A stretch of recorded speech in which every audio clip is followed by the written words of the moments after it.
We know that the Chinese Navy is progressing and developing quickly, even very quickly. This is the case for its destroyers and frigates, its conventional and nuclear submarines, or its assault ships. This is also the case for its fleet of aircraft carriers. While the first Chinese aircraft carrier entered service less than 7 years ago, the Chinese Navy received a second ship. The first of national design, 2 years later, in 2017. The third aircraft carrier, the Fujian, was launched in June 2022, and should very soon begin its sea trials, with a probable entry into service in 2025. And the momentum doesn't seem destined to abate. Indeed, according to statements by Chinese military and civilian officials, China has already started construction of the fourth aircraft carrier intended for the Chinese Navy. The construction of the fourth Chinese aircraft carrier does not encounter technological difficulties. It was during Chinese parliamentary meetings, an annual event in which officials of the People's Liberation Army rarely participate, that Chinese Navy officers confirmed that the construction of the fourth Chinese aircraft carrier had already started. On this subject, PLA Political Commissar Yuan Huazi added that the design of this new building was done without any hitches and without technological obstacles, and to add that the propulsion of the ship, conventional or nuclear, will be officially announced soon. However, many experts believe that developing a nuclear-powered aircraft carrier would be too premature for China's naval industry, as it is for the PLA indeed. It seems that Beijing does not have nuclear boiler rooms deploying a power suitable for the propulsion of an aircraft carrier, a ship which must be capable of sustaining very high speeds in transit, and especially during aviation maneuvers. Furthermore, in the next 10 or 15 years, the needs of the Chinese Navy will be concentrated within the second circle of islands surrounding the China Sea, for which a conventionally powered aircraft carrier, otherwise more economical and faster to design and build than a nuclear-powered ship, is more than enough. The need for nuclear-powered aircraft carriers will certainly appear in the years to come, when the Chinese Navy will have all the means, but also the operational experience, to support long-term power projection missions. Distance. An evolved Fujian sister ship for the Chinese Navy? In fact, the most credible hypothesis concerning this fourth Chinese aircraft carrier would be that it would be a sister ship of the Fujian, or, more precisely, an evolution of it, as has been the case of the Shandong, derived from the Liaoning, but bringing numerous developments to make the ship more efficient.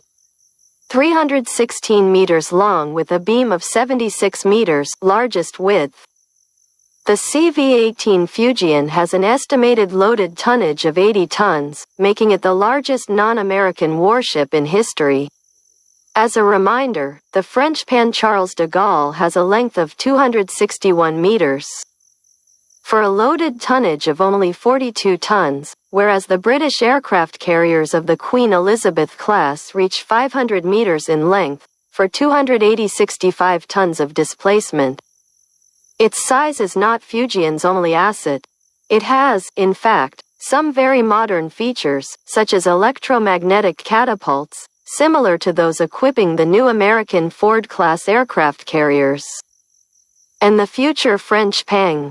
Its embarked air group will be formed of 45 to 60 aircraft, and will consist of J-15T fighters adapted to the use of catapults, J-35 stealth fighters, as well as KJ-600 air surveillance aircraft. Drones and helicopters will complete this guide, giving it operational capabilities close to those of the American super aircraft carriers of the Nimitz and Ford classes. The differences between the fourth Chinese aircraft carrier and the Fujian are obviously still unknown. If on several occasions, specialists in aerial and special photographic analysis had identified the possible construction of the ship, it appeared that they were, most often, hulls of large commercial ships.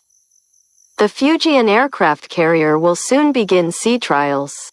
The aircraft carrier Fujian was returned to the sea a few days ago, after several weeks in the refit basin. After most of the work was completed on board the building launched in June 2022. Everything suggests, including the painting of the ship and the coating placed on the flight deck, that it will very soon begin its sea trials campaign, paving the way for a probable entry into service before the mid-2025. It had, in fact, taken just over a year for the Chinese Navy, since the start of the tests, to declare the entry into service of the Shandong in December 2019. It is likely that this entry into service will take place jointly with that of the aircraft of its embarked air group, in particular the J-35 stealth fighter, still a default name, due to lack of official designation, and the KJ-600 air surveillance. With the J-15 heavy fighter bomber, Fujian will have a guy comparable to those of American aircraft carriers. With the F/A-18E F Super Hornet, the F-35C Lightning II and the E-2D Hawkeye, the Liaoning aircraft carrier begins tests with a model of the J-35 stealth fighter on board. In this regard, the aircraft carrier Liaoning has undertaken a test and validation campaign at sea, after a major maintenance period which lasted more than a year. The ship is expected to return to active service within a few months. But it could well welcome, on this occasion, a new aircraft into its onboard air group. Indeed, after a model of J-35 was observed on the Liaoning Bridge for several days while it was completing its maintenance phase, it appeared that this model would have remained on the deck of the aircraft carrier for its sea trials. The use of this model aims to validate the movements of this aircraft on the deck, in the hangars and during transitions on board the aircraft carrier. That it was embarked during sea trials confirms the high probability that the stealth fighter will join the Liaoning air group in the months or years to come. If this is the case, the Liaoning's sister ship, the Shandong, will also be able to accommodate and operate the J-35, once it has undergone an interior overhaul, to be able to maintain the aircraft. The ability to embark J-35s aboard the Liaoning and Shandong will increase the operational capabilities of these two aircraft carriers, as well as train and qualify Chinese naval pilots, without having to mobilize type aircraft carriers 003, with much greater operational potential for this mission.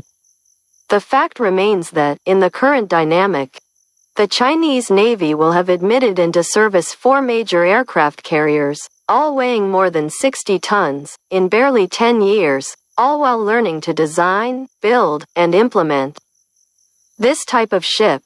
In fact, the current dynamic suggests that the Chinese Navy is also aiming to acquire a fleet of around a dozen aircraft carriers, to match, why not surpass, in this area too, with the U.S. Navy, by 2045, which would be a first since the mid-1930s, and the rise in power of the Japanese aircraft carrier fleet.